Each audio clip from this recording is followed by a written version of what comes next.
What's up guys, Ryan here, Fly Fish Iowa. Hey, today we're doing a gear review on the BOTE Rackham Aero. Now this is the 11-foot model, which has been discontinued. They now have gone to a 12-foot 4 model.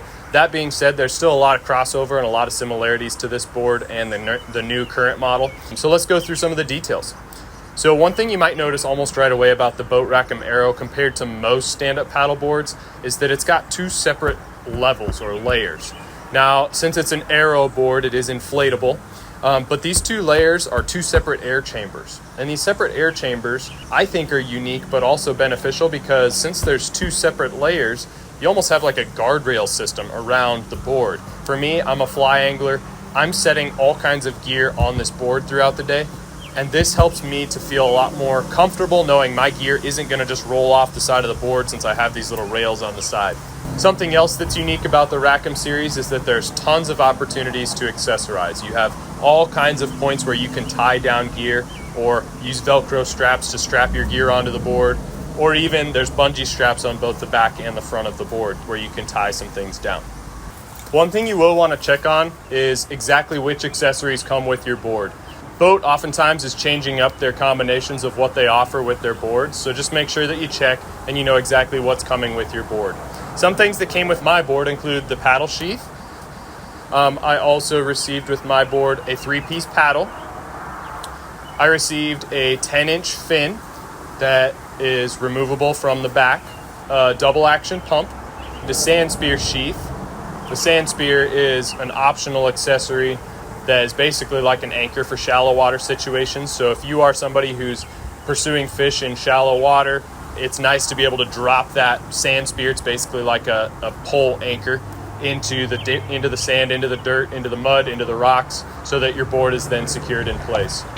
I think that the sand spear is a great accessory to purchase because if you don't, a stand-up paddleboard is kind of like a sailboat and you're the sail. And if there's any wind out there, like there is right now out here today, it's going to blow you around on the lake or river. And so it's important that you have something to set you in place if you're going to do something like fish or take a nap or whatever you're going to do.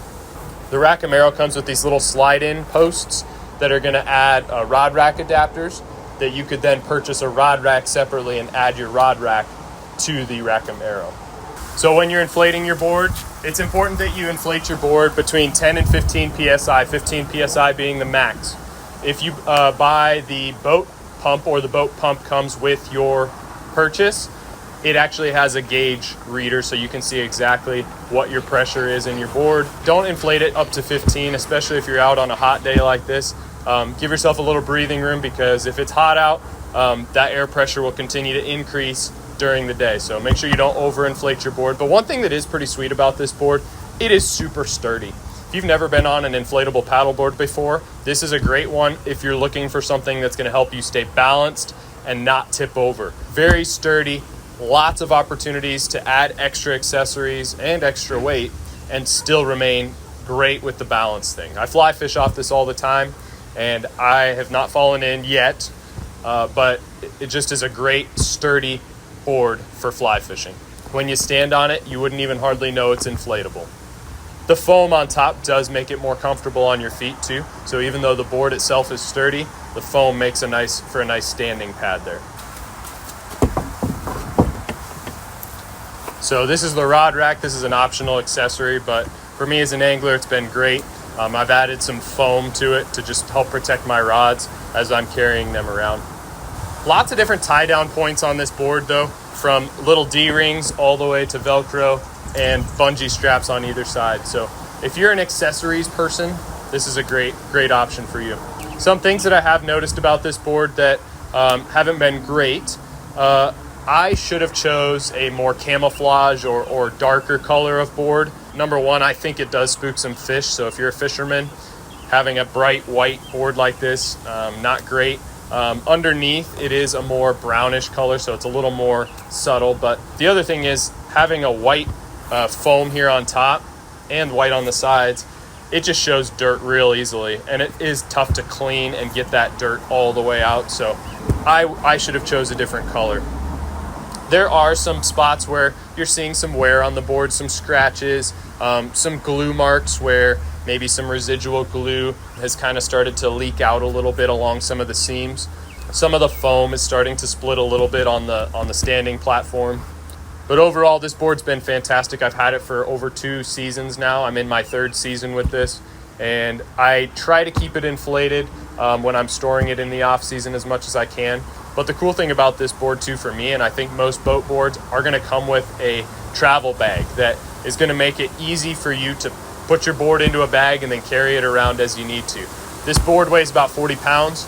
The newer boards are probably gonna be a little bit heavier, but the portability of this makes it a great option for me. I'm able to pick it up and carry it by myself easily, and even walk for a couple hundred yards if I needed to, because it's so lightweight. Some of today's boards come with inflatable seats too.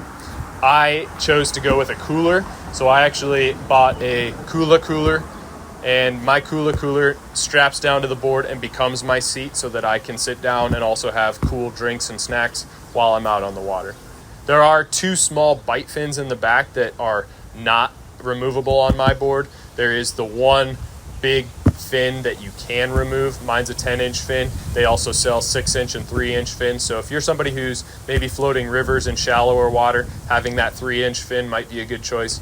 For me, I'm a lot of times doing lakes. I've got a 10-inch fin. I also do have a 6-inch fin that I use if I'm out in the rivers. This board does come with a patch kit too, so if something ever did go wrong, you'd be able to patch it up right on the river. One thing about paddleboard safety that you definitely need to consider is obviously you need a life jacket. You also need a leash. And a leash is something that basically straps the board to you or straps you to the board. That way, if you were ever to fall off your board, you would know exactly where your board was at because it would still be attached to your ankle. So usually they're ankle leashes. BOTE continues to add all kinds of new accessories to their boards and their products. They also have inflatable kayaks and things like that. So definitely lots of opportunities for you to accessorize and try out new technologies that they're developing.